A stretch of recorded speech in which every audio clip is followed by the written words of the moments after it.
최근 유사시 일본의 한반도 개입에 대한 이야기들이 있었습니다. 대선 토론 당시에 윤석열 당선자의 언급에서 비롯된 이야기인데요. 한미일 군사동맹이라는 명분으로 일본이 한반도에 개입하는 것은 현실이 되지 않을까 우려스럽기도 합니다. 2015년 미일 방위협력 지침에 따르면요, 일본의 자위대는 북한 붕괴 시 북한 지역에서 미군과 북한군 혹은 중국군의 충돌이 있거나 예상될 경우 북한 지역에 진출할 수 있다라고 합니다. 그리고 최근에 일본은 적기지 공격 능력 확보의 행보에 박차를 가하고 있습니다. 기시다 총리는 2021년 국회 소신표명 연설에서 적기지 공격 능력 검토를 이야기한 바 있죠.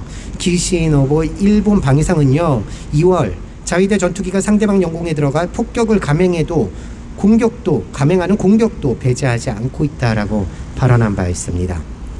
일본은 과거 2차 대전에서 패전 후에 전쟁과 무력 행사를 영구히 포기한다고 규정하고 육해공군 전력을 갖지 않는다는 내용을 담은 이른바 평화헌법을 제정합니다.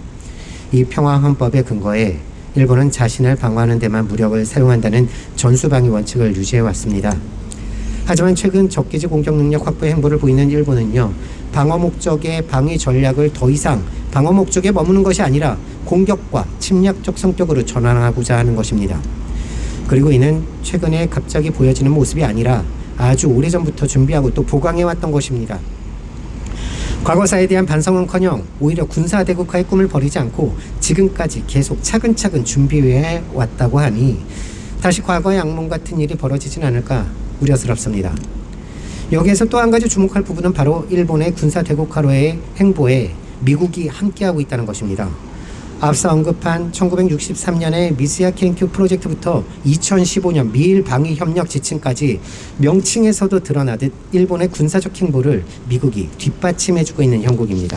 특히나 미국은 최근 중국을 봉쇄하기 위해서 일본의 재무장과 군사 대국화를 부추겨왔습니다.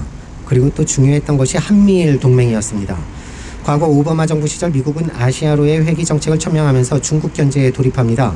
2014년 당시 부통령이었던 바이든, 한국을 방한해서 박근혜 대통령에게 일본과의 관계 개선을 요구했죠. 2015년에 결국 박근혜 정부는 일본과의 위안부 협상을 체결합니다.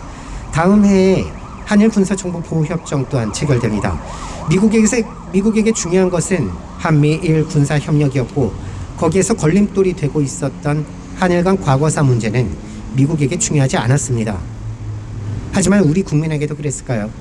우리 국민에게도 한미일 군사협력이 과거사보다 중요하고 중국 압박이 중요했을까요? 아닙니다. 우리가 중국을 압박하고 봉쇄할 이유도 없고 그러기 위해 과거사를 덮어두고 일본과 군사협력을 할 이유가 없죠. 하지만 박근혜는 미국의 요구에 굴욕적인 위안부 협상을 체결하고 군사정보보호협정을 체결합니다. 그리고 박근혜 이후 들어선 문재인 정부, 한미일 군사협력을 한층 강화하고 있습니다. 일본과 함께 미국 주도의 각종 훈련에 참가함으로써 실질적인 한일 간 군사협력을 진행해왔습니다. 지난 2월 진행한 한미일 외교장관 회담에서도 공동성명을 통해 중국 포위 압박을 위한 한미일 3국의 협력을 선언했습니다. 오래전부터 준비해왔던 일본의 군사 대국화와 북한 진출, 적기지 능력 확보까지 우리의 의사와 관계없이 미일 동맹의 틀에서 진행되고 있습니다. 이는 한반도 평화에 큰 위협으로 작용하게 될 것임에도 불구하고 우리는 아무런 저항 없이 오히려 한미동맹이라는 명분 아래 자연스럽게 일본과의 군사협력을 이어가고 있습니다. 우리가 왜 아무런 이유 없이 우리의 평화를 위협받아야 합니까? 우리가 왜 원치 않는 군사적 긴장에 휘말려야 합니까? 위험한 일본의 군사 대국화와 한반도 진출에 대해 꿈도 꾸지 마라, 과거사에 대한 반성과 사과부터 하라고 한마디 따끔하게 해줘야 하는 것 아닙니까? 하지만 문재인 정부는 작년 외교 백서를 통해 서로의 가치를 공유하며 함께 협력해 나가야 할 가장 가까운 이웃이라며 그렇게 표기하면서 적극적으로 한일 관계 개선을 구걸하고 있습니다. 문재인 정부에 이어 나라를 책임지겠다는 윤석열 대통령직 인수위에는 과거 한일 군사정보보호협정을 밀실에서 추진하다가 사퇴한 인사가 임명되었다고 합니다. 우리는 정부에게 우리의 평화를 구걸할 생각 없습니다.